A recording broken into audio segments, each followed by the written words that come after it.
My 30th birthday was meant to be a milestone, but it became a battlefield when my own family stabbed me in the back with an eviction notice, orchestrated by my cousin Nora's venomous betrayal.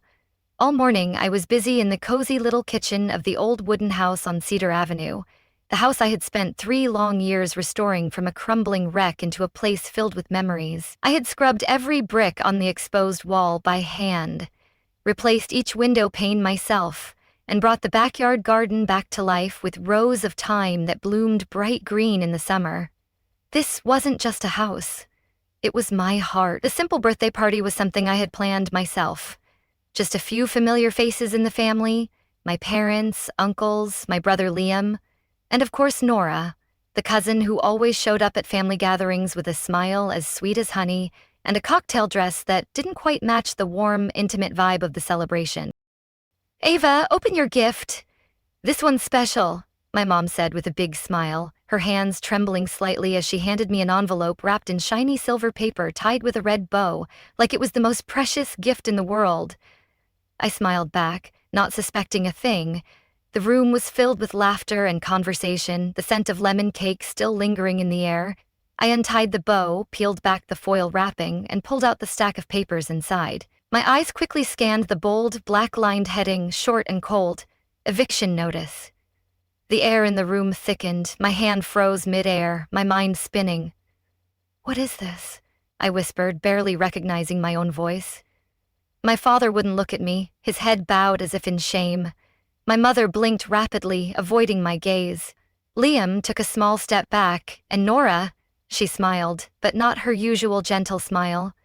It was the smile of someone who knew everything, waiting for the moment another person crumbled. "Surprised?" "Deva?" Nora's voice dripped with mockery. "You didn't think we'd let you keep playing house forever, did you?" "Ava, we know today isn't the ideal time, but it's time we were honest," my mother said, her voice barely above a breeze. "What do you mean?" "This is my house." I shot to my feet, the chair scraping harshly against the wooden floor. "I renovated every brick, every door in this place. I poured my life savings into it." Nora set her wineglass down and stood up slowly, her voice calm and weightless. "The house is still under your aunt and uncle's name, Ava. On paper, it was never really yours." I turned to her. "You knew?" "You're siding with them. I'm helping the family make a smart decision," she said, smoothing the silk of her dress. "This Portland neighborhood's right now. It makes sense to sell." "Sell?" I snapped, my voice trembling with rage. "You're selling my soul for a quick buck and you call it smart?" I let out a dry, hollow laugh. "So this is the birthday present you all prepared for me? An eviction notice and you turned my home into a market listing?" My father still said nothing. My mother stepped closer, reaching as if to take my hand. "You have 30 days to get things in order. We'll help with moving costs if you need." I pulled my hand away like I'd touched fire. "I don't need anything from anyone. I need answers. How long have you all been planning this?" Nora raised her chin, unfazed. "About 6 weeks. I've already spoken to a few potential investors interested in the size of the lot and the prime location." "6 weeks?" I hissed, stepping closer. "You've been plotting behind my back while I was baking your damn cake? This old wooden house?" "Old?" I choked on the word. "Every corner, every brick in here is my work. I've lived and loved this house with everything I have." Liam spoke, his voice low. "Ava, maybe you should calm down. We can talk about this later." No later. I want the truth right now." No one answered. The room sank into an unbearable silence. "Get out of my house," I said, my voice low but firm. "Ava," I set out. "Now." One by one they left the room, none of them daring to look back at me. Only Nora remained, facing me. "You're blowing this out of proportion," she said with a shrug. "And you just made me lose all faith in family." I walked to the door and opened it. Nora gave me one last look, her eyes glinting with something icy. "You're fighting a battle you can't win. Don't let emotions cloud your judgment." "Honesty?" I spat. "This isn't emotion, Nora. This is me refusing to let you steal my life." The door shut behind her. I stood there for a long time, eyes still fixed on the paper in my hand. In all my years, I had never felt so hollow. But in that silence, a thought sparked. If Nora thought I would give up that easily, she didn't know me at all. I sat motionless in the armchair by the window, the late afternoon sun slanting through the sheer curtains, casting a soft orange hue across the floor. The eviction notice lay silently on the coffee table like an open wound that hadn't stopped bleeding, in a room still echoing with the warmth of laughter from that morning. I should have cried, should have been furious, but the only thing I felt at that moment was suspicion. Nora, since when had that seemingly harmless cousin become the mastermind behind pushing me out of my own home, from the casual comments about property value to the scrutinizing looks I once mistook for admiration? All of it now formed the perfect pieces of a carefully hidden scheme. Her voice from last Christmas echoed in my mind. "Ava, you're sitting on a gold mine with this place." I'd laughed it off, thinking she was joking. Now, it felt like a threat. I picked up my phone, my fingers dialing almost instinctively. The first person I needed was Clara, my best friend from college, the one who'd pulled me through sleepless exam nights, heartbreaks, and the craziest home renovation projects. "Ava," Clara's voice came through after 3 rings. "Are you okay?" "No," I answered bluntly. "I need you here. Bring your laptop, and if you still have that stack of old renovation permit files, bring those too." "What's going on?" she pressed, her tone sharp with worry. "You sound like someone died." "Not someone," I said, my voice cracking. "My family just buried me alive." Less than an hour later, Clara showed up at my door, hair tousled and her backpack stuffed. As soon as she saw me, she didn't ask a thing, just gave my shoulder a firm squeeze, walked in, pulled out her laptop and began searching through folders organized with obsessive precision. "Got it," Clara said, turning the screen toward me. "Every permit, blueprint, and city approval. I backed them up ages ago. Good thing I never deleted them." I stared at the screen. "These files could be the key."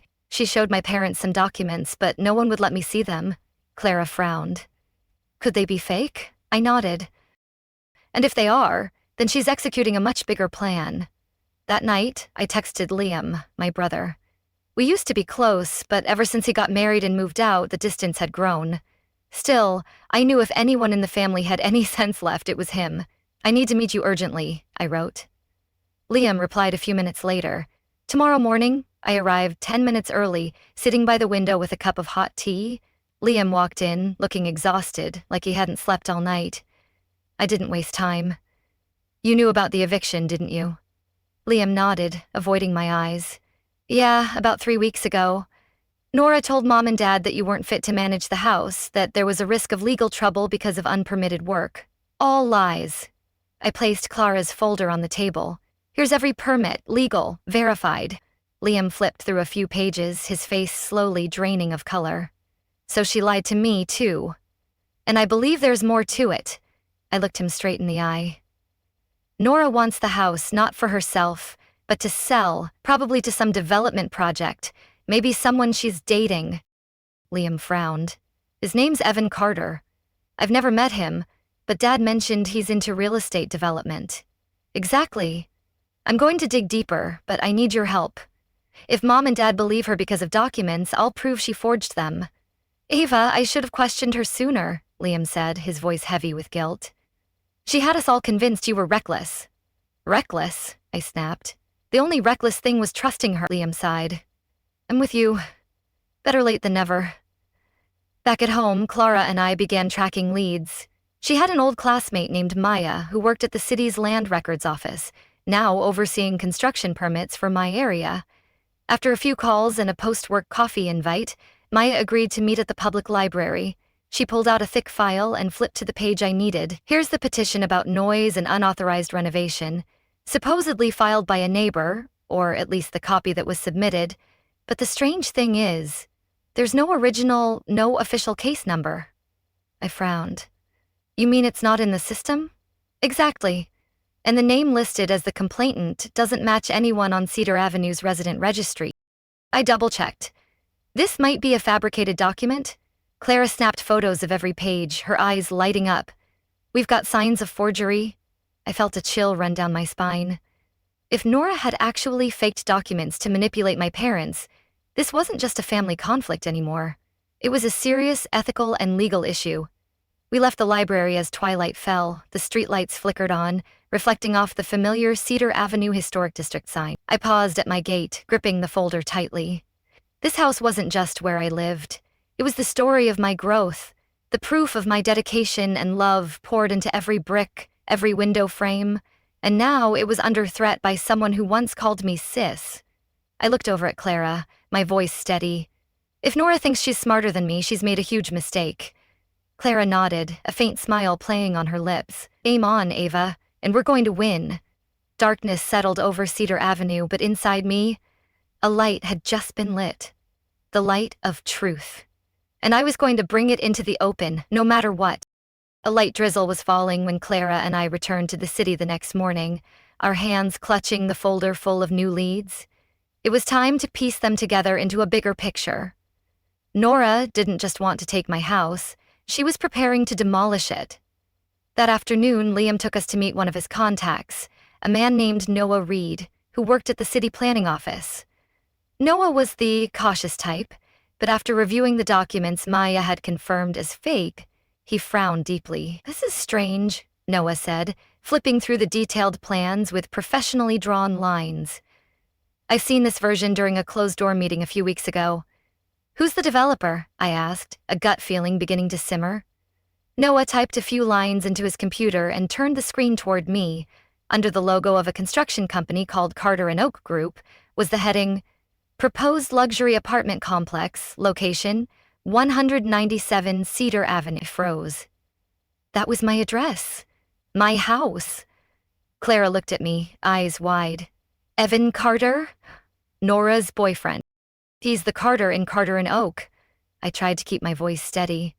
"Do they have any documents signed by my parents?" Noah paused, then nodded. "There's a land survey approval form with signatures from Mr. and Mrs. Keller, your parents." I stood still. "But my parents never told me about any of this. They still think I broke the law, let alone signed off on selling the land." Noah frowned. "The signatures look odd, might be copies. If you want, I can have the legal department take a closer look. Please," I cut in as soon as possible. Noah agreed to help. On the way home, I pulled out my phone and started typing a message to my mom, but deleted it before hitting send. I wasn't ready to face them. Not yet. Not until everything was clear. That night, Clara stayed over, like we used to during college. We sat by the fireplace, going over every blueprint, signature, and seal. "This notary seal," Clara said, pointing to the survey form. "Who is it?" I held the paper up to the light. Under the round red stamp were the words, "Notary Public, Patricia Langston." I frowned. "Langston? That's Nora's last name, right?" Clara opened her laptop. "Been searched. Here it is. Patricia Langston, Nora's biological mother. She used to be a notary, but she retired almost 4 years ago." "Then how did she notarize a document filed just weeks ago?" I asked, feeling heat rush to my temples. Clara looked at me, serious. "If that seal was used after she retired, that's falsifying a notarized document. That's a criminal offense." I let out a long breath. Nora was taking this too far. "She's not just stealing the house," I said, my voice low. "She's building a whole empire on lies, and I'm going to tear it down." The next morning, I was about to drive to meet Noah when I saw my windshield shattered. A large rock lay in the front seat, still covered in damp message. "Back off while you still can, Ava." My heart pounded. I looked around, but the street was empty. No one suspicious in sight. I called the police, and while waiting for them to arrive, I texted Clara and Liam to come immediately. The police took my statement and collected the rock as evidence. They advised me to install security cameras and to report any further incidents. I nodded, but I knew this wasn't about paperwork anymore. Nora had sending warnings through action. Was she scared? Clara said, gripping my arm as the police left. "It means we're close." "Close to what?" I asked, my voice tight. "Her breaking me, or me breaking her?" "You're not breaking, Ava," Liam cut in, his eyes fierce. "She's the one who's crumbling." 2 days later, I received an email from Noah with the subject, "Signature Verification Results." I opened it, palms sweating. After comparing with the original signatures on the Keller's property and tax documents, we have determined the signature on the land survey is forged. I clenched my fist. That was our first piece of solid proof. Clara called me as soon as she got the copy. Starting, Ava. We need a game plan. That evening, in my kitchen, Clara, Liam, and I mapped out a strategy. The plan: gather all the evidence, fake documents, forged notarizations, shady land surveys, and Nora's connections to Evan Carter and the real estate development firm. We also agreed we had to stop them from demolishing the house before the truth came out. Clara suggested reaching out to Zoe, her friend who worked at the Historical Preservation Office, to check if my house might qualify for protected status.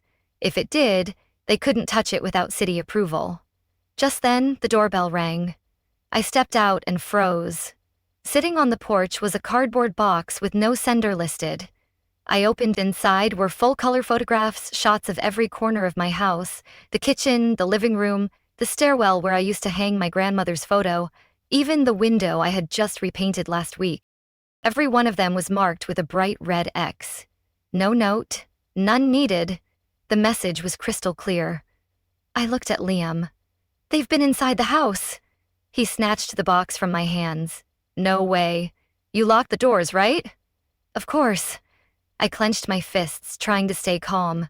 But they have a key, probably from Mom.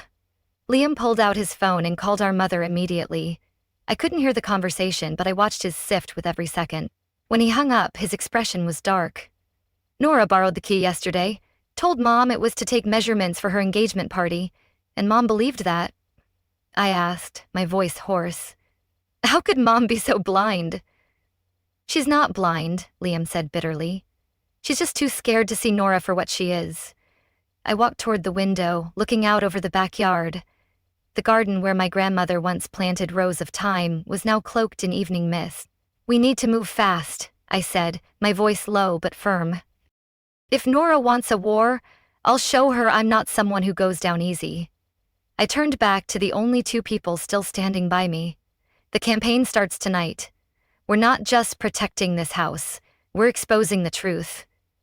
Fears still lingered inside me, but for the first time in weeks, it didn't overpower my resolve. I wasn't alone, and I wasn't going to lose. 3 days after the break-in, I sat in the office of my lawyer, Rachel Klein, a sharp-eyed woman in her 40s with a calm voice who had helped me with property documents in the past. This time, she wasn't just my legal advisor. She was a key ally in the battle I was about to face.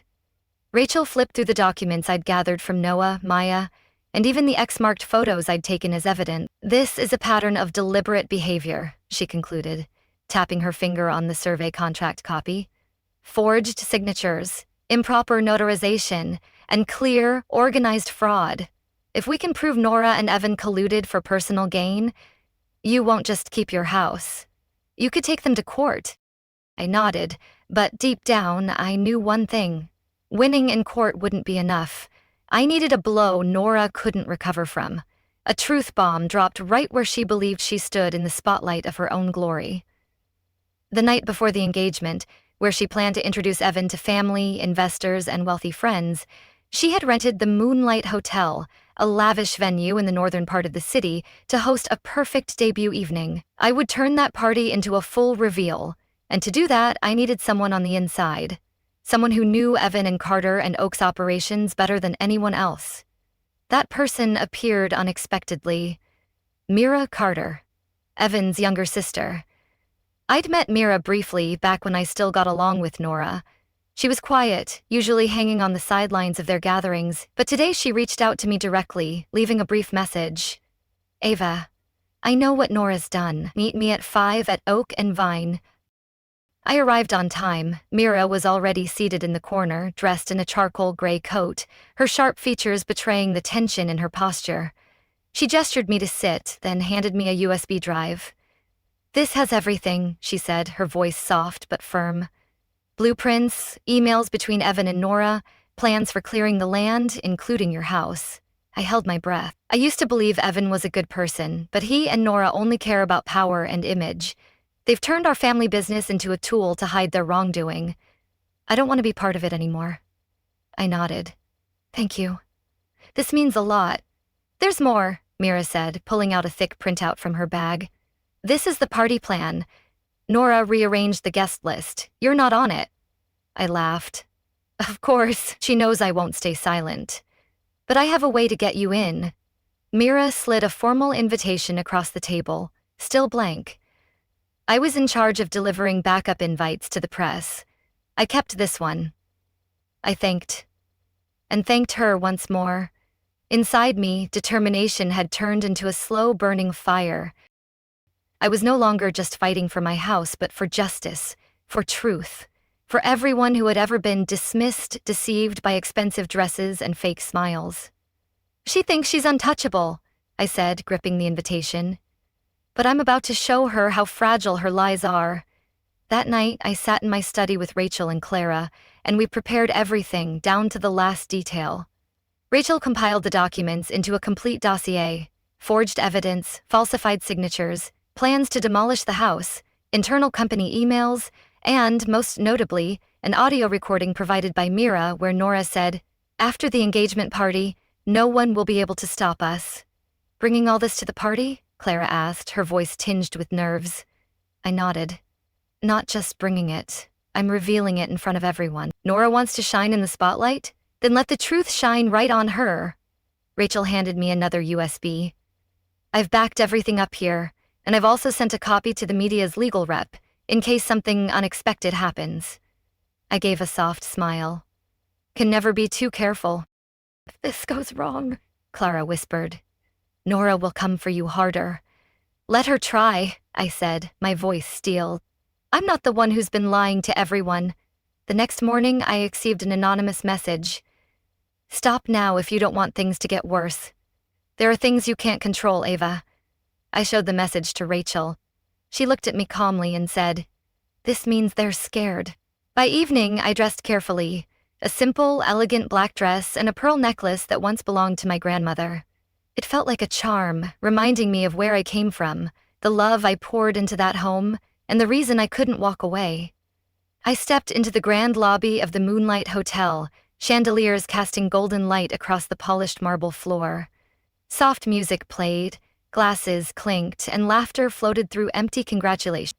Nora stood at the center of the ballroom, draped in a shimmering white gown, her arm looped around Evan's. They looked like a magazine cover, but her gaze faltered the moment she saw me. I smiled, holding up the invitation. "Sorry I couldn't miss this party." She tried to hide her surprise behind a smile. "Ava, I didn't think you would—" "Excuse me." I cut her off, walking straight into the heart of the room. I lifted a wine glass and tapped it gently. "If I may have everyone's attention before dinner begins." All eyes turned toward me. The room paused for a breath. I took a deep one of my own. "This isn't a toast," I began, eyes drifting toward Nora and Evan. "It's the truth everyone deserves to know about this party, about that couple and about a house under threat because of greed." Nora stiffened. Evan gripped her hand. I reached for the USB Rachel had just handed me and plugged it into the large screen behind me. "Please watch." The lights dimmed, the screen lit up, and the storm was about to begin. The light from the big screen cast a glow across the ballroom. All eyes focused on the first image, a detailed development blueprint for a luxury condo complex named Cedar Heights, with a clearly listed address, 197 Cedar Avenue. A wave of murmurs swept through the room. A few guests whispered to each other, others stepped back, glancing at Evan and Nora as if waiting for an explanation. I stepped closer to the mic, my voice calm but firm. "This is a property currently owned by my family, and it's where I've lived for over 10 years. The plan to demolish that house and replace it with this luxury complex has never had my consent. All the so-called approvals you've seen are fake." Next, the screen displayed a series of documents, among them the land survey with my parents' forged signatures and the notary seal belonging to someone who retired last year. A sharp knock on the table came from a middle-aged man in the front row, Mr. Victor Lane, the project's lead investor. "Forging Lane, do you have verifiable proof?" I nodded and turned to Rachel, who stepped onto the stage. Rachel spoke clearly and firmly. "We have confirmation from the city's legal department. All signatures, seals, and survey approvals fail to match official records. The notary, Patricia Langston, Mayor's biological mother, hasn't been licensed for over a year. This puts the entire documentation into the category of criminal fraud." Nora stood frozen, her face drained of color. Evan stepped forward, gripping her hand, ready to speak, but I didn't give them the chance.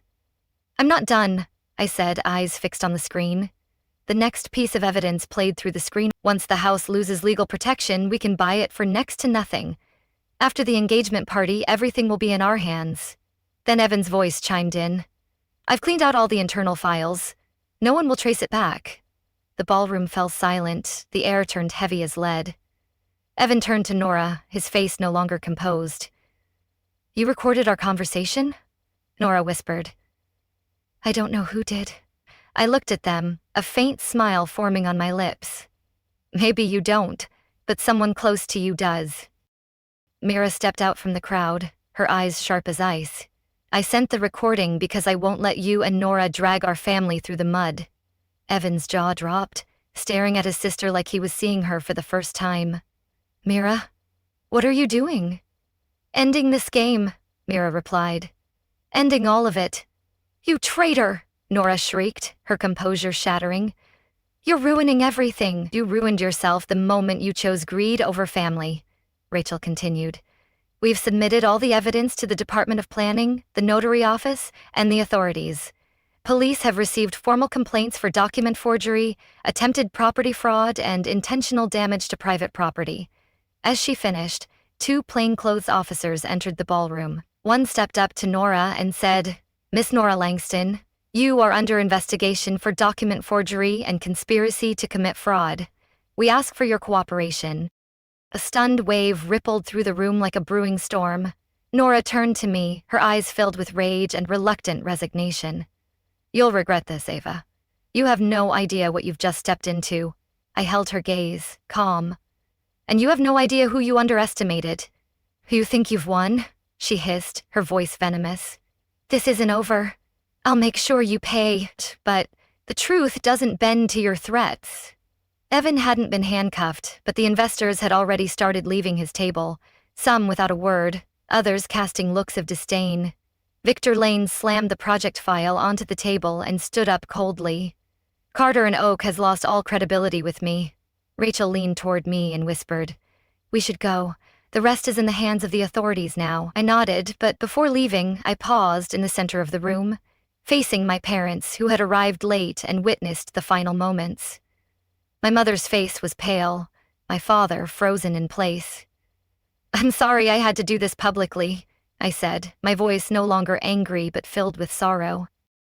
"But without the truth, I would always be seen as the one at fault." My mother stepped forward and took my hand. "Ava, I had no idea Nora could do this. We're truly sorry." "Sorry doesn't fix this, Mom," I said, tears stinging my eyes. "But I hope you see now who she really is." I gently squeezed her hand, then turned to leave. Outside the hotel, the cool evening air brushed against my skin like quiet reassurance. Rachel handed me a folder. "The court will review everything in the coming weeks, but with this evidence, your win is almost certain." Mira stepped closer, placing a hand on my shoulder.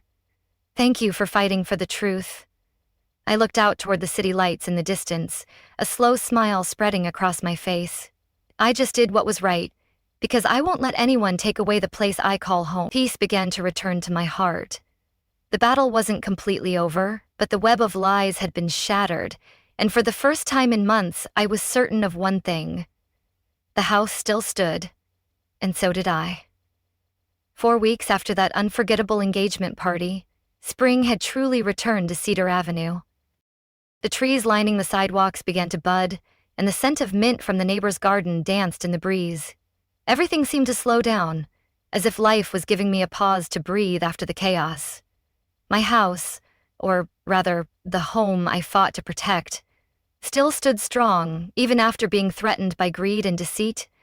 But what I didn't expect was that the very storm meant to tear it down would bring me a new family, a community I never knew I belonged to. Clara still stopped by every day, bringing coffee, notebooks, and ideas to renovate the house, not to sell, but to live in. Liam came by on weekends with his wife and kids, helping me repaint the faded white fence and plant tulips in the front yard. Mira, once just a quiet shadow at a lavish party, had now become a vital part of this healing journey. After the scandal, she officially left Carter and Oak, and helped launch a local heritage preservation fund with a team of community activists. Ava, she said one afternoon as we inspected the roof, this place isn't just your memory, it's part of this city. We want to start here. I was speechless when she handed me a bronze plaque engraved with small words, "The Keller House, a living legacy of Cedar Avenue." My throat tightened. No words were needed. I knew I wasn't alone anymore. The person I least expected also appeared one quiet morning. Evan Carter. No suit, no arrogance, just a man standing at my gate looking lost. "I'm not here to apologize," he said plainly, "because I know sorry does." I crossed my arms in silence. "But I want to make it right," Evan continued. "I've resigned from the company. Mira and her team are building a preservation program, and if you'll allow it, I'd like to support it financially." I looked at him for a long moment and finally nodded. "Not because I forgive you, but because I believe everyone deserves a chance to start over as long as they really start from zero." We shook hands, and I felt lighter. Not because Evan had changed, but because I was no longer bound by bitterness. "I underestimated you, Ava," he said quietly. "Nora said you'd fold, but you're stronger than both of us." "Strength isn't the issue," I replied. "It's about doing what's right, something you both forgot." As for Nora, the media moved on after she received a suspended sentence for document forgery and attempted fraud. No one in my family mentioned her again. My parents relocated to a quiet suburb in Beaverton, away from the noise. One afternoon, as I was sorting through old photo albums in the living room, my mom stopped by. She silently looked around the house, filled with memories. "I found this in Grandma's old box," she said, placing a worn wooden comb in my hand. "She used to brush my hair with it as a child. She always said this place wasn't just a home. It was the heart of the family." "Why didn't you fight for me, Mom?" I asked, my voice soft but piercing. "You let Nora tear us apart." "I was weak," she admitted, tears in her eyes. "I believed her lies, because I didn't want to lose her too." I said nothing. I just opened the window where I used to sit for hours as a child, reading in the sun, and in that moment, I knew this house would live on, not just in me, but in everyone who stepped through its door with sincerity. A few weeks later, I hosted a small gathering. Not fancy, not flashy, just a warm backyard dinner with the people who stood by me through the storm. Under the glow of string lights, everyone gathered around wooden tables, sharing food, laughter, and stories never told. Mira brought a large framed photo to hang from the cherry tree. My grandmother standing in front of the house, her face radiant. Clara whispered to me, "You should make this a tradition, a day of hope, the day you took everything back." I nodded, eyes lifted to the tree full of lights, a day of return. Liam raised his glass and called for silence. "Let's toast to Ava, who didn't just save a house but restored our faith in the truth." Glasses clinked. I lifted mine, clinking gently with those around me, then whispered to myself. That night, after everyone had gone, I sat alone on the front steps. The spring breeze danced through my hair. I looked around. Every brick, every window, every familiar footprint all felt alive. I knew with certainty this wasn't just where I lived. This was where I belonged, and no one would ever take that from me again.